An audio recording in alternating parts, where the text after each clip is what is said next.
dyan. Hindi yan eh. Hindi na-cure yung problema ng taong bayan. Ang taong bayan, tinatanong, sino ang namuno? Sino ang nag-design? May nag-design yan. Sino ang nagsabi itong mga kontratistang ito? Sino ang nagsabi i-park nyo dyan? Sino ang nagsabi? Ang daming variation ng dating alam natin na pork barrel. Yung pork barrel noon, napakasimple eh. Isang amount, pareho kayo. Kung masipag ka, baka meron ka. Pag nag-defend ka ng isang ahensya, baka meron ka. Pero pareho dito, hindi eh. At imaginein mo na ang budget, pinag-aawayan nila, at talagang yumayaman ang politiko dahil dyan. Parang bumalik tayo doon sa last year na kung maalala nyo po ay pinagmalaki yung 5,500 na mga natapos na flood control after ng ilang buwan. Parang halos ganito rin yung panahon po, Prof, no? Nang makita natin ang malawakang mga pagbaha dito naman yun sa area ng Luzon, and this time abay yung second na may pinakamalaking pondo aside sa Bulacan daw yung top ang Cebu area, abay grabe po yung lawak ng pinsala dala ng Tinyo, at makikita natin mismong mga syudad, mismo sa mga subdivision, abay binaha po, Prof. Ano po yung basa po ninyo dito? Well, alam mo Admar, nakakapanlumo na tingnan ang Cebu, lalo na yung mga larawan na nakita natin, no? Usually pag sinabi nating Cebu, talagang magandang lugar yan, primera klase, ang mga bahay. Nagulat na lamang tayo na grabe ang tindi ng baha, halos hanggang sa kisame ng bahay, yun na lang nakikita. Nakita rin natin yung mga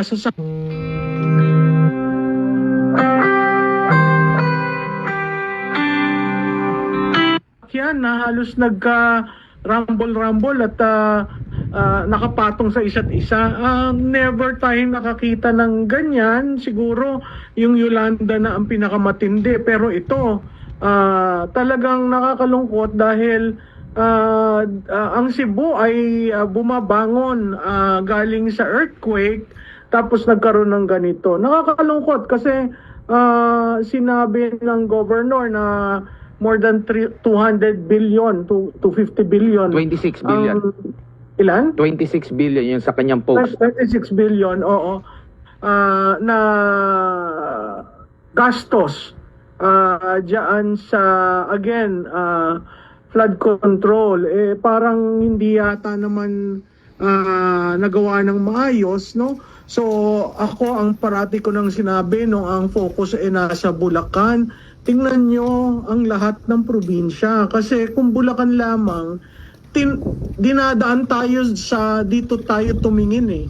Dapat nakikita ang bawat probinsya. Ang nangyayari niyan, ang nagpa-fact check sa gobyerno at tayo nagugulat ay mismong kalikasan na.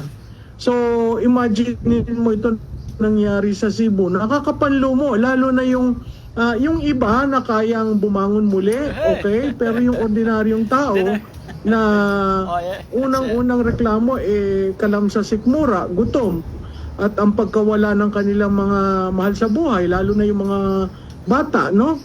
Nakakalungkot. Talagang nakamamatay ang korupsyon, Prof. Isa ito sa mga ebidensya. May tuturing na ba ito na crime against humanity rin? Ay, ako, from the very start, sinasabi ko, lahat ng nangyari dito sa flood control projects are crimes. It would be considered as crime against humanity. For the simple reason na ang gobyerno na andyan, nagbibigay ng serbisyo para maayos ang pamumuhay ng mga Pilipino.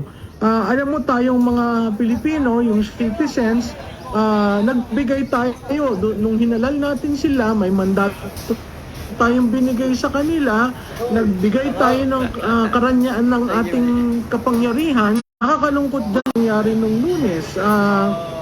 hindi ko maintindihan kung ganun na lang ba at hindi na natuto sa mga sakuna na nangyari nung una. Kasi kung ganyan ang ganyan tayo at hindi tayo nag-i-improve, may maling-mali ang pagkakalbo ng highlands, ng hinterlands ng Cebu. Critical rin yung mabilis na urbanization na nakita mo brown ang tubig at nanggaling sa mga lugar na halos kalbo na. So nakakalungkot yun. And kumbaga marami nabanggit mo nga kanina yung mga sanga, ang daming sanga umabot sa syudad yung mga sanga dala ng mga pagbaha na ito at yung subdivision niya kumbaga sabi nga first time nilang na-experience ito kasi kung mayroong history na talaga diyan, walang titira diyan walang mga may kaya sa buhay na titira diyan. Kita natin, sabi ko parang ako taga Visayas ako, taga Dumaguete ako, pero first time ko nakita ito sa Cebu na mismong sentro, mismong pinaka syudad mismo at sa subdivision pa na area kung kailan pa na merong flood control project, parang mas lumala yung mga pagbaha na Prof. Oo, Admar, at saka makikita natin diyan ang typhoon or natural calamities, walang pinipili kung mahirap, mayaman. Lahat ngayon nagulat dito sa nangyari sa Cebu. Ako, ang panawagan ko lang kay Gob, laksan ang loob kasi napakahirap ang isang leader na ka-elect lamang sa posisyon, sunod-sunod ang mga nangyayaring sakuna at hindi naman siya kaalyado nitong administrasyon na ito. So talagang makikita mo, nakikiusap siya at humihingi ng tulong. Sana wag nating tingnan yung kulay ng politika at kaagad matulungan itong mga ito. Opo. And dito po sa mga pangyayari pong ito ma'am, lalo na po dito sa mga pangyayari din sa Cebu at hindi ito first time na nakita natin dito din sa Luzon. Merong ginagawang pamamaraan ang gobyerno ngayon na kesyo, alam mo na, after 1 year sa harap din ng mga kongresista, after 1 year nung nagsalita din siya sa kanyang zona, mahiya naman na kayo. Ang tanong ngayon, yung sa pagbabudget po kasi natin, no? Isang salaan lang po ba yan? I-check lang po ba yan? Ito okay na to, aprobahan? Or napakarami ng pagdadaanan po ng budget at least man lang hindi ganito kalala kasi marami pong mga nagsasabi, mga mambabatas, dating mambabatas, mga kritiko nitong budget natin ngayon na umabot na po sa sukdulan yung kumbaga pinaka-kurap daw na budget natin, pero dumaan yan sa masusing pag-aaral kung pinag-aralan sa executive pa lang, sa kanilang papanukala sa legislative, tapos balik ulit sa Office of the President, sa executive po, Prof. Well, Admar, hindi ako naniniwalang na pag-aralan ng maigi Kasi tayo ngayon lang natin na lalaman na meron palang leadership fund na sa NEP pa lang may insertions na. So doon pa lang pumapasok yung politika. Nakita rin natin yung paano naging pambababoy sa BICAM report, no? Nakita rin natin yung role ng small committee. Hanggang ngayon yan, hindi pa naman malinaw eh. Hindi mo maintindihan ano ba talaga nangyayari. Nagpa-file sila ng mga kung ano-ano, pero hindi natin makita sino ba nag-design ng ganitong sistema. Una. Pangalawa, sino bang nag-enable na itong design na ito mapondohan? Pangatlo, sino ang nagbigay ng kapangyarihan sa mga DEs para nag-define ng porsyento na binibigay as kickbacks. Yun, hindi pa natin nakikita eh. Masyado ang focus sa Bulacan, masyado ang focus sa ilang mga mambabatas. Ang akin lang, nasabi ko na rin ito sa inyong show, na unang-una, tingnan nyo ang Ilocos Norte, tingnan nyo ang Davao City, tingnan nyo at that time Sorsogon, tingnan nyo ang Leyte. Maniniwala ka ba naman sa Leyte, 66 contractors ang may proyekto sa probinsyang ganyang kaliit? So magtataka ka, ano yun, per kilometro ng daan, iba ang kontraktor? So makikita mo, pag pinag-aralan mo siya by province, makikita mo sino ang probinsya na ninoloko ng politiko ang kanilang mga constituent. Kasi kung hindi natin gaganyanin yan at iaalaw natin na ang kulay ng politika as in, hindi, since panahon pa yan ni Duterte, hindi, sa Davao City maghanap kayo dyan. Hindi yan eh, hindi na-cure yung problema ng taong bayan. Ang taong bayan, tinatanong, sino ang namuno? Sino ang nag-design? May nag-design yan. Sino ang nagsabi itong mga kontratistang ito? Sino ang nagsabi i-park nyo dyan? Sino ang nagsabi? Ang daming variation ng dating alam natin na pork barrel. Yung pork barrel noon, napakasimple eh. Isang amount, pareho kayo. Kung masipag ka, baka meron ka. Pag nag-defend ka ng isang ahensya, baka meron ka. Pero pareho dito hindi eh. At imaginein mo na ang budget, pinag-aawayan nila, at talagang yumayaman ang politiko dahil dyan.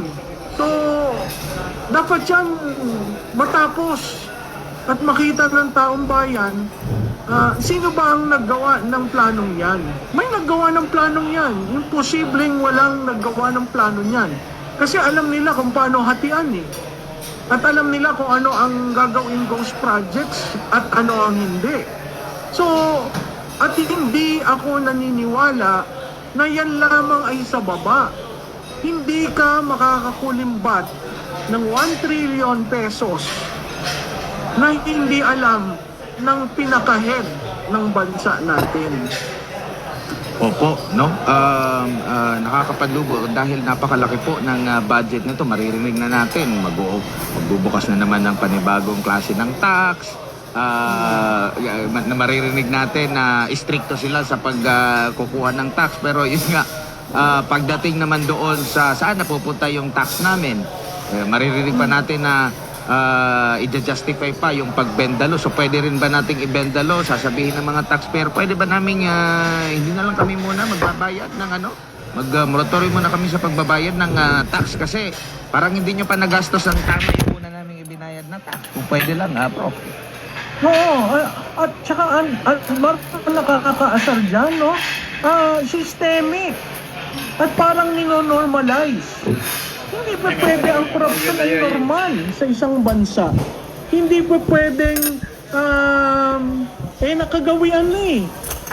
Diba? Hindi pa pwede yan. Hindi rin pa pwede na ang politiko nakasawsaw sa pondo ng bayan.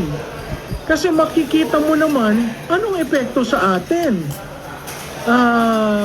Parati ko narinig noong 19th Congress na sinasabi sa mga freshmen, stay with me and I will make you a millionaire. Hindi naman ang pagiging public servant ay equivalent sa kita mo, no? Kumita kayo ng marangal, wag sa pondo ng bayan. Kasi yung pondo ng bayan, pag yan nilinoko nyo, yan ang epekto. Ang serbisyo napakasama. At tuwing may kalamidad, ang taong bayan, ang constituents ninyo, ang nahihirapan. Saan ka nakakita, no? Ang nanay, karga-karga ang bata, nasa bubong. Diyan sa Cebu, may isang picture na talagang sabi ko, magagalit ka eh. Kasi hindi dapat ganon. And yet, nung nagkakaganyan, hindi mo nararamdaman ang gobyerno. Hindi mo sila nakikita. Ha? Hindi mo sila matakbuhan. You're on your own. Si Juan de la Cruz ay nag-iisa. Ikaw ang mapipilitang lumaban, tumayo, paghanap uli ng trabaho, magsubi ng kita para maibangon ng pamilya. Ano nangyari sa mandatong binigay mo sa gobyerno? Di ba may social contract tayo eh? Nag-agree tayo na, sige, hindi namin gagamitin itong aming karapatan, ibibigay namin sa gobyerno para kayo ang magbigay sa amin ng serbisyong dapat. Yaan ba sa mga larawan na yan? Nakita mo ang gobyerno? May serbisyo ba? Yun ang nakakalungkot. Opo, no? At isa rin sa mga napunan ng ating mga kababayan, kung saan yung mga hindi binabaha, abay doon nagpusisipunta yung mga nag-iimbestiga. Kung saan ay, hindi naman sinasabing hindi binabaha ang Davao City. Binabaha siya. Pero hindi kagaya ng frustration ng iba sa ating mga kababayan sa iba't ibang bahagi ng bansa na once na bumaha talagang pangmatagalan. Kumbaga sila pa nga, kung makikita nyo po sa social media, yung mga taga Davao mismo ang nagdedepensa doon sa kanilang mga flood control project. Unlike sa ibang lugar na saglit lang, may flood control project pala dito sa aming lugar pero di namin naramdam. Yung iba, mismo mga Dabawenyo ang nagkokomento at nag-justify na maganda yung resulta ng flood control namin dito. Tapos, every time na merong lumabas na balita na kesyo ganyan, yung grabe yung mga pagbasa Davao City, kung babasahin mo yung comment section mo, Prof, maraming mga taga Davao City ang nagdedepensa doon sa kanilang mismong lugar. Ibig sabihin, satisfied sila sa naging trabaho. Pero, yun nga, bakit andoon ang mga investigador doon sa area na yun at bakit wala doon sa top na mga pinondohan tapos yun ang malimit na binabaha? Alam mo nung sinabi niyang meron natapos na yung flood control na 5,500, ang lumalabas 8,000 plus eh.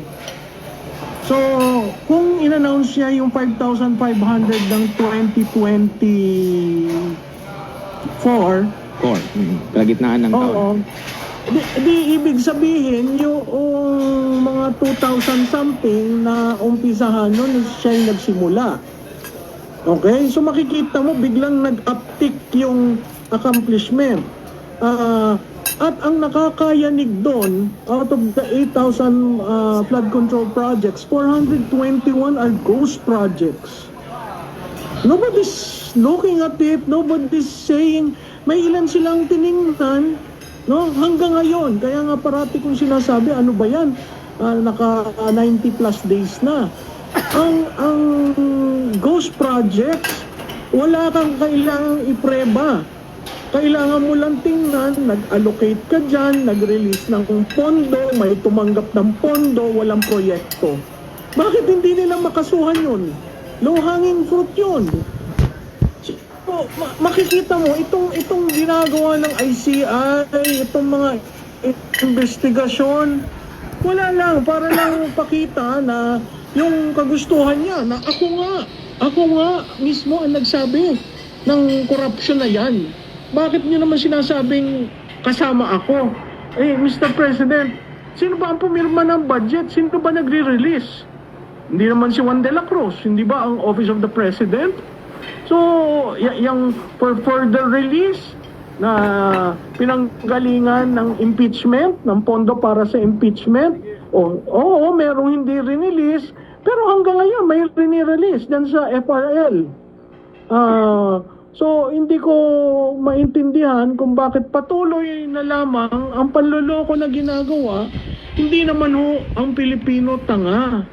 Klarado sa amin na may kumita at may yumaman at may namumuhay na sobrang rangya na hindi man lang tiningnan anong mang epekto nito sa Pilipinas, sa bansa.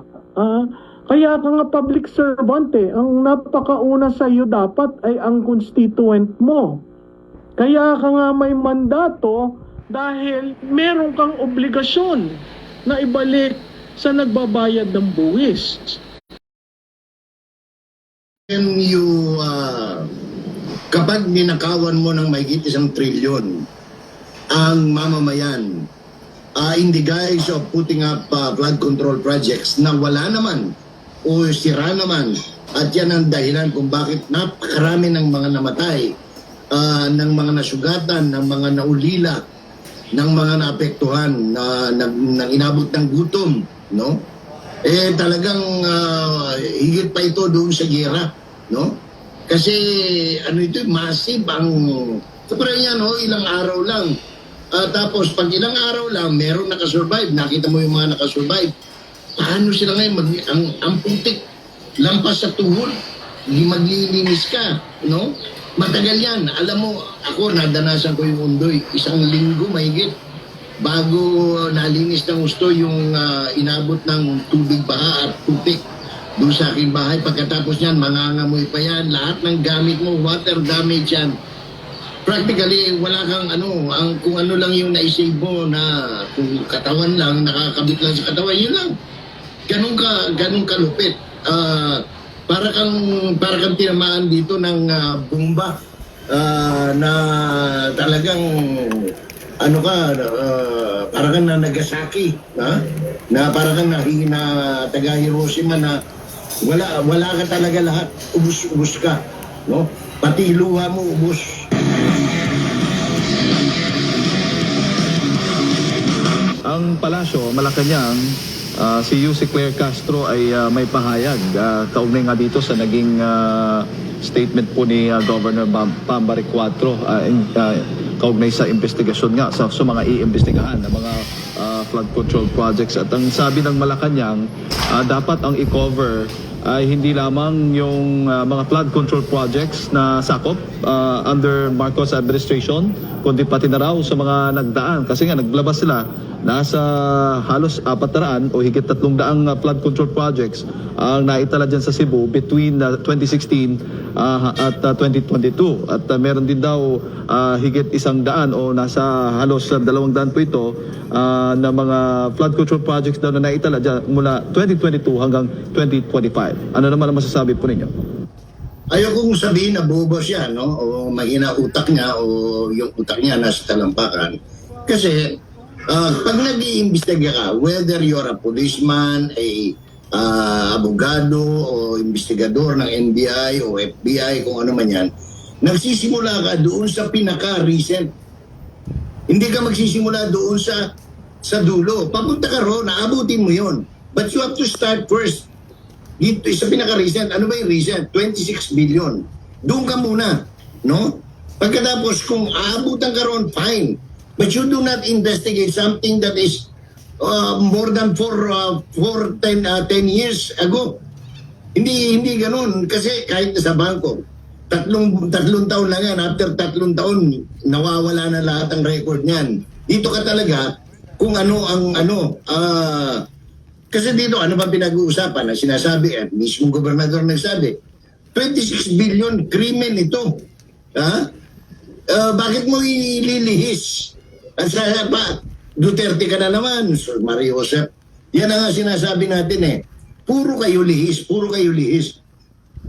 Hindi kayo makakasolve ng problema because you can only solve a problem by accepting that you have a problem. Kasi parang lumalabas, wala silang problema eh. Sabi nga niya, kahapon sa press con, wala tayong problema kung walang tulong galing sa abroad, kaya pa naman natin. Kaya natin. Tapos maglalabas kayo ng press release na over 1 trillion ang pamimigay na ayuda. Saan kayo kukuha ng pera? Bangkarote nga tayo, kulang nga tayo ng mahigit 500 billion sa panggastos natin sa araw-araw eh. We need to make a loan of about 4.6 million a day. Mahirap kasi paasahan na naman natin ang tao, ibubudol na naman natin. Huwag ganun, no? Galit na ang tao, sumido na ang tao. Tapos bubulahin mo pa na magbibigay kayo, maglalabas kayo ng tulong. Puro kayo maglalabas, wala naman kayong nilalabas. Ilang araw na, hanggang ngayon. Ngayon pa lang pupunta presidente kasi nakauwi na si Frasco, yung kanyang most trusted dyan na congressman sa Cebu. Bisipin mo, nagkabaha-baha lahat ng mayor at saka board member na kapanalig nyo, bakasyon sa abroad, sa Europe pa. O, saan ka naman, paano naman matutuwa yung mga kababayan natin si Cebuano niyan? Binuwang naman ang inyo, ha? Sasabihin nyo, kapareho niya, meron pa kayo nilabas. 50 million dito, 10 million dito, ilalabas daw. O, wala pa kayo nilabas eh. Ang problema dyan, baka hindi na naman ninyo matupad dahil wala naman kayong natutupad pa. O, magagalit lalo ang tao. Ayaw ko magalit ang tao sa inyo. Oo. Opo. Tsaka yung parang ang yabang-yabang nung dating hindi natin kailangan ng tulong ng international dahil meron pa tayo niya. May pera tayo. Parang ang yabang natin. No? Hanggang tumulong yung ibang bansa. Pagkatapos sasabihin natin, hindi natin kailangan ng tulong. Sus Mario, Sepo. Opo, at bago ko na ipasok kay Partner Admar, alam natin na may marami pang mga kalamidad dadaanan ng ating o mararanasan ng ating bansa, Sir Jay. Ako, sa totoo lang, Jade, no, gusto ko sana, nagdarasal ako na sana malugsaw itong super typhoon na paparating. Super talaga, imagine mo, ang estimate nila ng mga meteorologists, ang center wind nito hindi bababa sa 215 kilometers per hour at ang gustiness niya ay halos mahigit sa 300 kilometro bawat oras. Pag yan talaga, pag tinignan mo yung mapa at yung ikot ng bagyo dyan sa mga satellite feed, talagang hindi ko alam kung anong i-imagine mo eh. Kaya ako, sabi ko nga doon sa mga kamag-anakan natin, mga kaibigan natin dyan sa Central Luzon, including those of the Northern Luzon, no? Talaga hong gawin nyo na ang lahat ng klaseng dasal para makatulong o makakatulong man, no? If you believe in the powers of prayers, yun lang talaga ang panangga. Wala tayong laban eh. Kasi kung aasahan natin itong gobyernong ito, I'm sorry to say, please don't expect. Opo.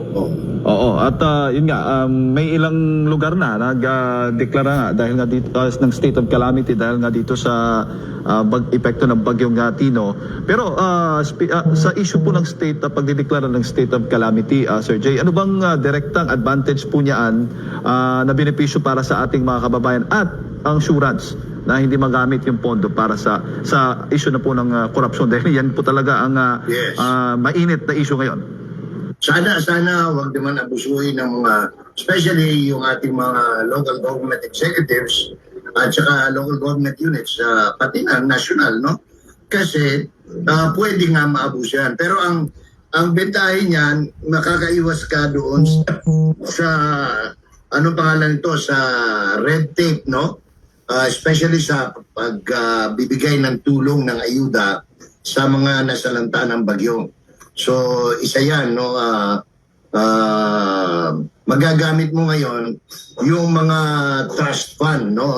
Lahat ng klaseng pondo, magagamit mo para makapagbigay ka agad ng tulong doon sa mga biktima. Yun ang pinakabintahe ng Declaration of State of Calamity sa isang lugar o sa buong Pilipinas. Pangalawa, yung pagkontrol sa abuso sa pagtaas ng presyo ng mga pangunahing bilihin. Ang DTI and Department of Trade and Industry at maging mga local government units are empowered by law to make sure na hindi maabuso, hindi tataas, hindi lolobo yung mga presyo ng mga bilihin katulad ng basic, bigas, kape, at iba pang mga pangangailangan ng mga Pilipino na biktima ng kalamidad, Jay. Manong Jay, si Admar po ito. Magandang may buntag. Opo. Sa inyo po ba, kayo po ba'y naniniwala at maituturing na po bang crime against humanity ang pangyayari pong korupsyon sa maanumalyang flood control project na nagresulta po ng pagkamatay ng marami sa ating mga kababayan po? Dahil mayroong ipinagmalaking mga flood control projects, mas lumala po yung baha no? Maraming mga first time na nagsasabi, kagaya dyan sa nangyari po sa Cebu City, sa bahagi ng Cebu, nagsasabi silang first time. Kaya hinahanap nila yung flood control project. Kayo po ba ay sumasang-ayon dito na pasok na ito sa crime against humanity?